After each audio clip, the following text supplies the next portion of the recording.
The sharp crack of a hand meeting flesh echoed through the polished marble lobby of Harrington Enterprises. Gasps filled the air. Employees froze, jaws dropped, as their billionaire CEO, Charles Harrington, raised his hand against the man holding nothing more than a mop and a bucket. The janitor, an older African-American man with tired eyes and calloused hands, stumbled back, clutching his cheek in silence. The room went dead quiet. No one dared move. No one dared speak. Sometimes, the ugliest truth hides behind the most powerful smile, and what happened next would leave every witness speechless. Never judge a man by the work he does, but by the dignity he carries. If you believe respect has no price tag, please like this video and subscribe to our channel for more powerful stories. Samuel Johnson wasn't just a janitor. At 62 years old, he had lived a life full of quiet battles no one ever noticed. He was a widower, raising 2 children on his own after his wife passed away from cancer. Both his kids had graduated from college. Thanks to the extra hours Samuel worked scrubbing floors and emptying trash cans.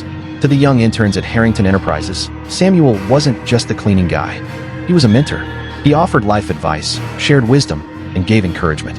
Many employees whispered that Samuel was the only reason the cold corporate building felt human. But to Charles Harrington, the company's flashy CEO, Samuel was invisible, just another face in the background. Until one tiny drop of water on a polished shoe changed everything. Charles's voice cut through the lobby like a whip. "Are you blind? Look at my shoes. Do you have any idea how much these cost?" Samuel quickly lowered his head. "I'm sorry, sir. It was an accident. I'll clean it right away." But Charles wasn't interested in apologies. His pride demanded a display. "You think sorry is enough?" Charles sneered. "This company pays you to do one thing, and you can't even manage that." Dozens of employees stood frozen, watching in horror. The receptionist, no more than 22 years old, clutched her hands together. A young intern whispered, "He's going too far." Before Samuel could respond, Charles raised his hand and smacked him across the face. The sound silenced the entire lobby. Samuel staggered back, but didn't retaliate. His cheek stung, but his pride burned hotter.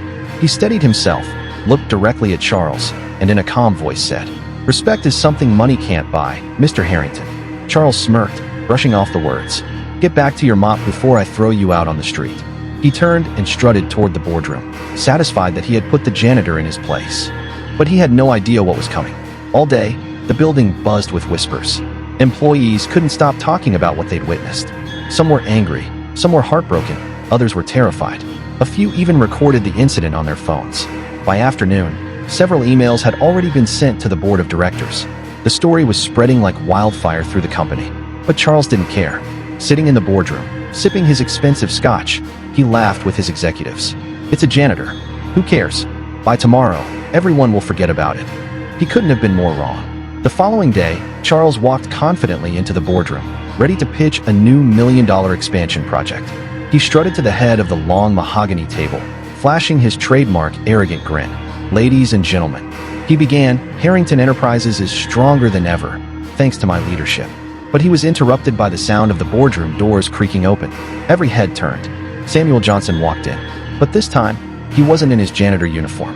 He wore a simple gray suit, slightly worn at the edges, but neat and professional. In his hands was a thick folder. Charles exploded. "What the hell is this? Who let him in? This is a board meeting, not a..."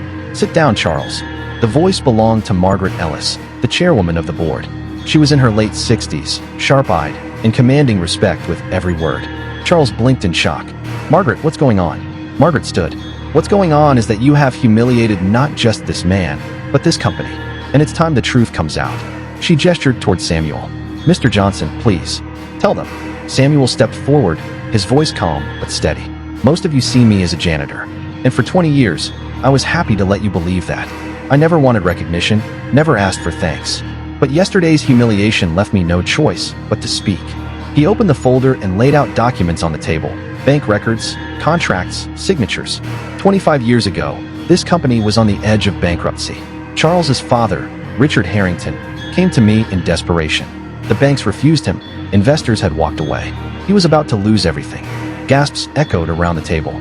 Samuel continued. "At the time, I had saved money from working 2 jobs. I had just lost my wife, and I wanted to secure my children's future. Richard begged me to invest. Against my better judgment, I mortgaged my home and gave him everything I had. Enough to keep Harrington Enterprises alive." The room fell silent. Charles's jaw dropped.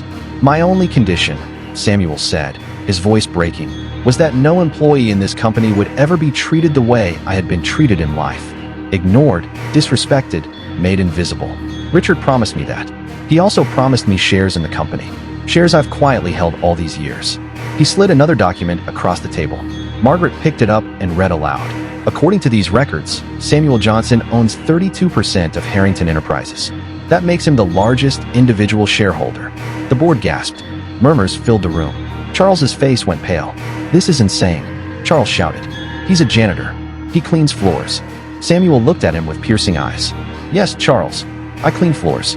Because dignity isn't in the job you do, it's in the way you live your life. But unlike you, I never forgot where I came from. The board turned on Charles instantly. One member stood up. You slapped one of our founding investors in public. Another added, your arrogance has become a liability to this company. Margaret's voice rang clear, effective immediately. We are calling for a vote of no confidence. Charles Harrington, you are removed as CEO. The room erupted with nods and raised hands. Charles tried to protest, but his voice was drowned out. The once untouchable millionaire was stripped of power in a matter of minutes. Samuel didn't take Charles's office. He didn't flaunt his new title.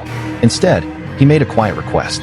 From this day forward, every employee in this company, no matter their role, will be treated with respect. That is the only legacy I want to leave. The board agreed unanimously. Within weeks, Samuel became known not as the janitor, but as the man who saved Harrington Enterprises. Newspapers ran the headline. Janitor turns out to be secret millionaire shareholder. Saves company from corrupt CEO. Employees celebrated. For the first time in years, they felt valued, respected, and hopeful. At the next company-wide meeting, Samuel stood on stage, looking out at hundreds of employees. His voice was steady, but emotional. I spent 20 years mopping these floors, and I was proud of it. Because no work is beneath a man who works with honesty. But yesterday, I was reminded that power without compassion is nothing. So let this company stand as proof. Success means nothing if you've lost your humanity. The room erupted in thunderous applause. And somewhere, in the silence of his empty mansion, Charles Harrington finally realized what money could never buy: respect. Moral of the story: the slap of arrogance may sting for a moment, but the sting of truth lasts forever.